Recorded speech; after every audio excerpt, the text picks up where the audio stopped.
Hello, and welcome to the Community Connection of ISU podcast. Uh, we're a bit shortened today from our last episode. Right now, we have only myself, Levi Elmore, and with me, Zachary Materia yeah, and Ryan Cottom Sons and Spirit. in spirit. So, it's gonna be a bit shorter than our last one. We're not gonna quite talk about news stories really at all today.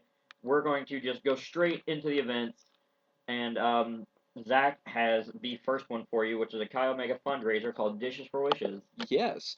Essentially, Dishes for Wishes is a buffet that Chi Omega is running. That's meant to raise money for the Make a Wish Foundation. It's being held at Rose Hulman this year, March 29th, Saturday. Tickets are $5 for students and children and $10 for adults. There will also be T-shirts for sale that are $10, and there are going to be raffle tickets, $1 each or six for $5, and the tickets go toward gift baskets at the event. So get on that. And so each member of CAIO actually has to raise $50 for the event. So we're trying to help spread the word and get people to go to this event so that they can raise as much money as possible for their organization and the awesome Make a Wish Foundation. Money isn't due until noon on March 28th, so you have some time to find a member of CAIO and get your money to them and be a part of this event. And from what I understand, they're sort of doing a bit of a competition. So it's like who can sell the most. Yeah. So find your favorite Kaio and get your tickets. Help them out. Yeah, dude. So I've already got mine. I already got mine. Yeah. So we'll see you there. Now something I want to talk about is something's going on 1 week from the night in Tilson Auditorium. Um, actually, no, yeah, 1 week from tomorrow night, the 29th. So, same day, Same day as Dishes for Wishes. but later in the evening. This one will start. Uh, looks like 8 o'clock according to the website here. Okay. It is Who's Bad, a musical performance by a Michael Jackson tribute band. All right. Which actually looks pretty cool. There's been a lot of promotion going on around the school. Yeah. If you've seen in the Commons especially, people have been using those like glass paint pens, and they've been writing like "Who's Bad" on some of the windows, and there's a banner by the fountain now. Yeah. So that'll be definitely one to check out. That looks like a good one. I've heard they're pretty good. Yeah, it does look fantastic. Speaking of really good music performances, this past weekend I had the pleasure of seeing "Here Come the Mummies" at Shriners Auditorium, which was a fantastic show. And actually, we were able to do a bit of an email-based interview with them. Yeah, and they're really cool. They got back to us really quickly. It's fun to see, bands that are really supportive of student groups. And yeah. I mean, they're always cool guys. Like they get back to people really quickly on Twitter. Like they've responded to stuff that I've tweeted at them a good couple of times. So we're just gonna go ahead and just read those to give us a bit of a fun way to wrap up here today after talking about these events. Do you want me to read the question we sent and then you read the response? Or? Yeah, go ahead. Yeah, you read the question, I'll read the response. All right. That'll be fun. Question 1. How did the concept for the song Feng Shui come to be? And the answer they provided was, like most conceptions, it started with a bit too much wine and flirtation. Now it is ours forever. Oh, such a precious little gift. Question 2.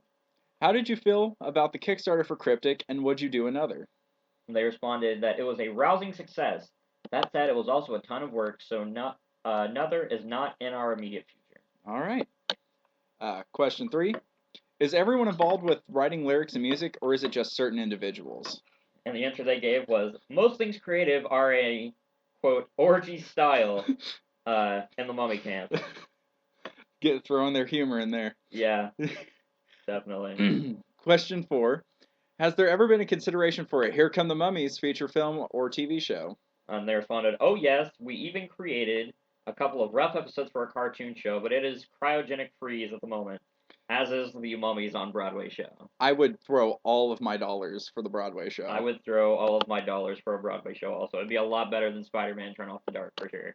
Oh, turn off the... no. Question 5. Are there other artists you enjoy listening to? And they responded, "More than I can mention, covering every genre. Spotify is spewing Iron Maiden as I type this answer." And it was Cab Calloway this morning. Nice. Question 6. What was the first song the band wrote? They responded, "Believe, I believe, though I do not believe in things I cannot see."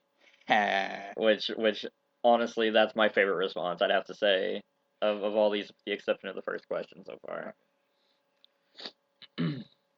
Question 8. Will Rejuvenilation be any different compared to Undead Live? Of course, for it will feature different songs and the production value is much higher. What they will have in common, of course, is a bunch of horny mummy dorks throwing down. Nice. Actually, go back to question 7 because we actually skipped. Oh, we did question the. Oh, no. Bad Zach. That was me slapping my wrist. Yep. Question 7. What is the band's favorite venue? There are a couple of amazing venues out there, but the pageant in St. Louis is a standout. So Shout I out to guess St. Louis. yes, shout out to the pageant in St. Louis. Good job, guys. Question 9. Does the band ever take requests at shows? Nope, and any requests will be met with the sisters' taunt and jeer. Ooh, strong response. And finally, question 10. Are there any artists with whom you would like to collaborate? And they said, without a doubt, and I would say anyone willing tops our list. So, bands and artists that are listening, please take note. Yeah, get in with Here Come the Mummies. Do it. Yeah. So, yeah, thanks a lot to them. I believe that was their member Java who got back to us, who was one of my personal favorites in the band. I think that's what you told me, yeah. Yeah, known for his performances of such Here Come the Mummies songs as Libido Knievel, as well as Carnal Carnival, known to ride a tricycle during their song Freak Flag. It's just such a fun show if you guys ever get a chance. It's fantastic. They come to Terre Haute every year, so. Yeah. And it's just right there at the Zora Shrine on campus, so. Yeah. Okay, well, to wrap up, we're going to talk about one of our own events. We're going to have an open mic night, the 28th.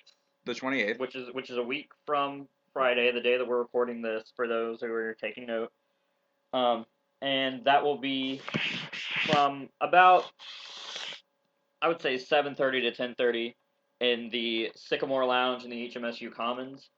For more details on that, you can check out our Facebook page, which is just Community Connection of ISU.